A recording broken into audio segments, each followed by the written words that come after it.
Hello, welcome to Miss Peepers Reading Corner. I'm Katrina, aka Miss Peepers. Let's talk about books.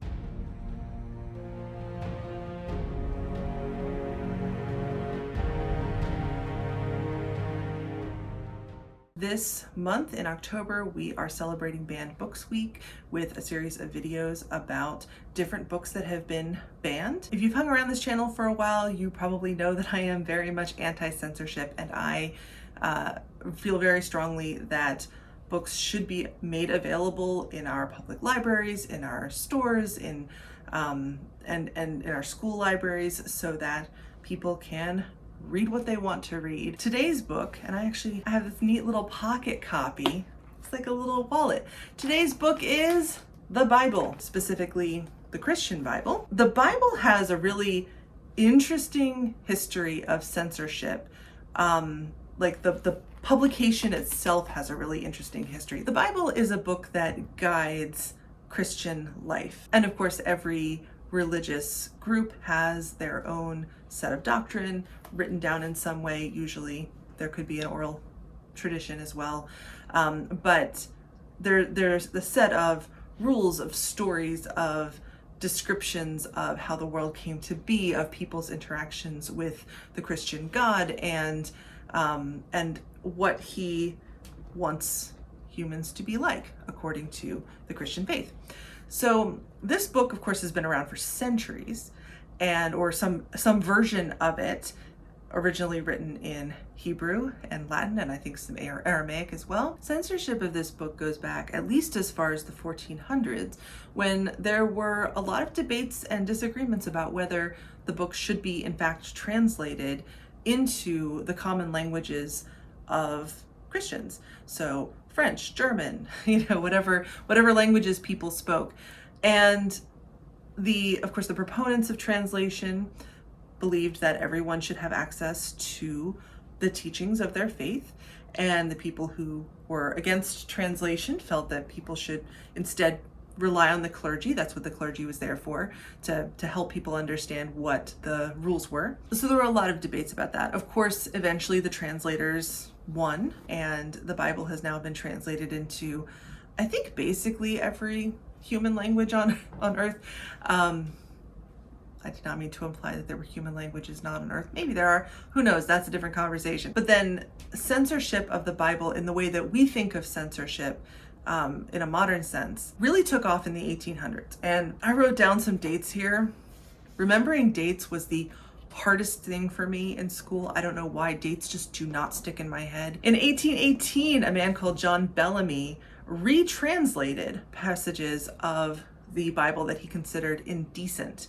So he felt that the book itself was not indecent, clearly in the original language, because it's the Word of God. But people just translated it in a way that was, inappropriate. And he was not alone in feeling that way. In 1824, Dr. Benjamin Boothroyd did the same thing. Same year, so did a man called John Watson.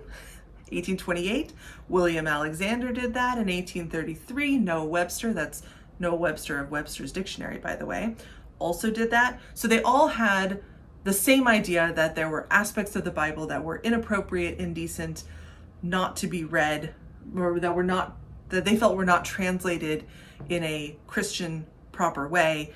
And so they retranslated parts of it. Some of them even wrote their own passages. So not a translation, but just an exposition, which is really more of a Jewish approach to the Holy Text, interestingly enough. But that's not the book we're talking about today. Although I will say, as a side note, that other holy texts for various religions, such as the Tanakh for Judaism and the Quran for Islam and others, have also been through quite a lot of censorship. I don't want to make this the Holy Book Month, so we're just going to focus on this one. But this has happened to a lot of religious texts, not just this one. And then we get into the 20th century. In the 20th century, certain socialist countries like the Soviet Union or former Soviet Union had a distrust of religion.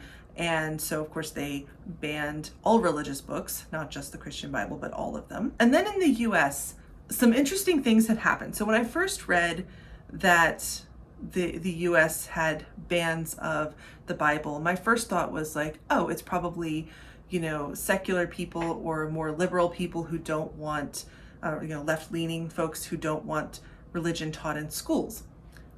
But I was wrong. Well, I wasn't entirely wrong. There is some of that. However, there are also Christian religious groups that have challenged and gotten bans for the Bible from school libraries because they don't want it taught as a non-religious or as a literary text.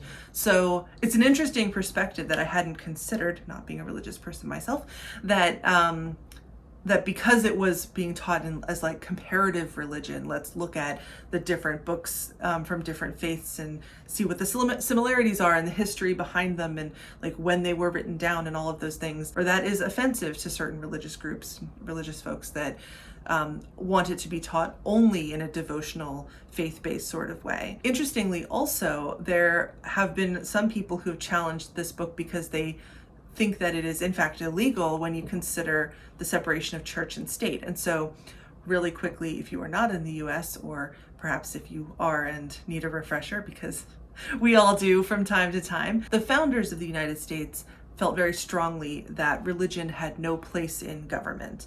Now, you wouldn't necessarily know that today, but in general, there's a principle behind our Constitution that there is a separation between church and state. So public schools, which are funded by the government and are available to everyone, are not meant to teach religious doctrine.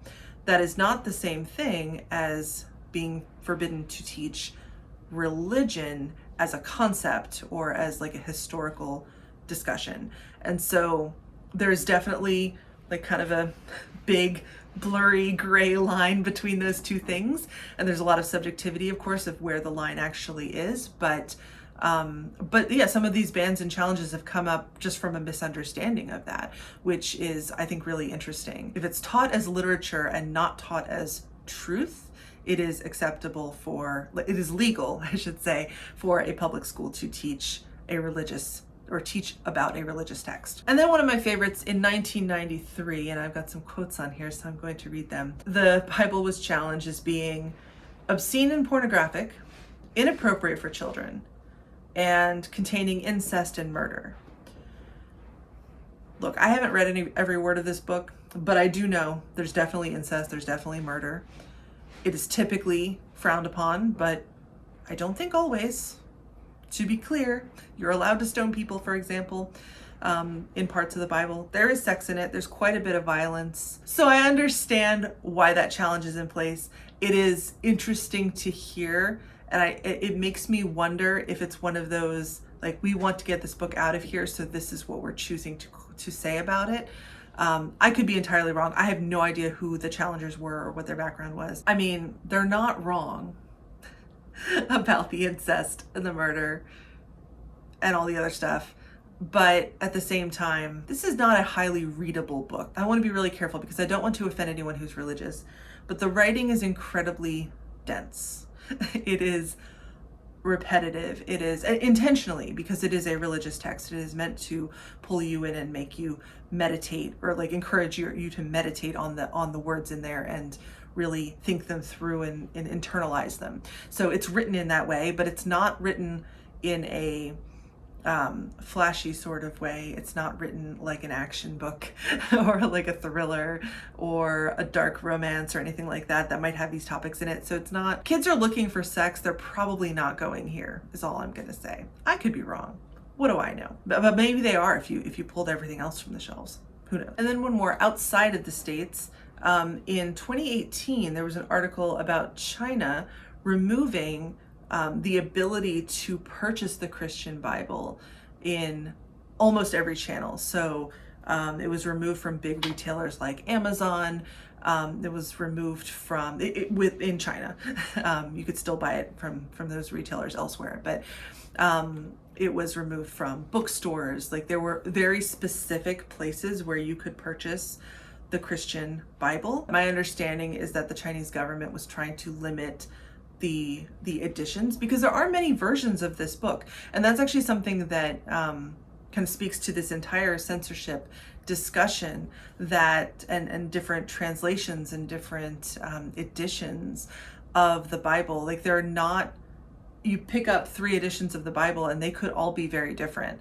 And so it's interesting to see, and it makes me wonder if some of the censorship discussions or the challenges were specific to certain versions. Like, yeah, you can keep this version but not that version because it's wrong, or I disagree with it, or I'm offended by it.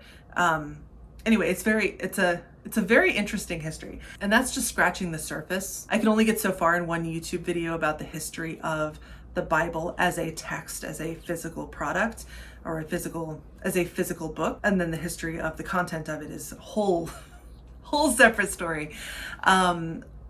That's certainly not going to be the focus of my channel for the next year, because that's kind of what I would need for it. But I definitely encourage you, if you're interested, to read up on the history and educate yourself on that a little bit more than I've been able to do here. But yeah, it's quite interesting. And so when you think about, and I think in the United States, because we have such a predominantly Christian vibe, our initial colonies from Britain were founded by religious outcasts, essentially by the Puritans who were fleeing persecution.